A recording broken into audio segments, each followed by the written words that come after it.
Hi friends, ഇന്ന് 12th June എൻ്റെ ഏട്ടൻ്റെ ജന്മദിനമാണ്. ഒരു 4 വർഷമായി ബർത്ത്ഡേ ആവുമ്പോൾ പുള്ളിക്കാരൻ വീട്ടിൽ കാണില്ല. ജോലിയുടെ ഭാഗമായി വേറെ ഏതെങ്കിലും സ്ഥലത്തായിരിക്കും. ഇന്ന് ഇവിടെ ഉള്ളത് കാരണം ഞാനൊരു ചെറിയ സദ്യ തന്നെ ഉണ്ടാക്കാമെന്ന് വിചാരിച്ചു. രാവിലെ അമ്പലത്തിൽ പോയി, അച്ഛനും അമ്മയും വന്നു. പിന്നെ ചേട്ടൻ അവരോട് അനുഗ്രഹമൊക്കെ വാങ്ങി. ഇപ്പോൾ ഇതാ സദ്യ കഴിക്കാനുള്ള സമയമായി. ചേച്ചിയുടെ മോനും കൂടെയുണ്ട്. വിഷ്ണുമായ സ്കൂളിൽ പോയിരിക്കുകയാണ്. രാവിലെ സ്കൂളിൽ പോകുന്നില്ല എന്ന് പറഞ്ഞ് കുറേ വിഷമം പ്രകടിപ്പിച്ചുകൊണ്ടിരിക്കുകയായിരുന്നു. പിന്നെ ഒരു നാൾ എക്സ്ക്യൂസ് കൊടുത്താൽ അവൾക്കത് പതിവാകും. അതുകൊണ്ട് ഞാൻ അവളെ സ്കൂളിൽ പറഞ്ഞയച്ചു. ഇന്നത്തെ പായസം ഒരു സ്പെഷ്യലാണ്. പംകിൻ കൊണ്ടാണ് ഉണ്ടാക്കിയത്. ഞാനിത് ആദ്യമായിട്ടാണ് ചെയ്യുന്നത്. ബട്ട് ഉഗ്രനായിരുന്നു. അതിൻ്റെ വീഡിയോ ഉടനെ ഇടുന്നുണ്ട് കേട്ടോ.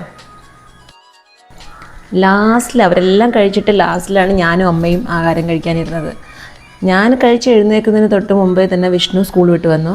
പിന്നെ അവൾക്കൊരു കൂട്ടായി ഞാനും കൂടെ ഇരുന്നു. അങ്ങനെ ഇന്നത്തെ ദിവസം ഹാപ്പി ആയിരുന്നു.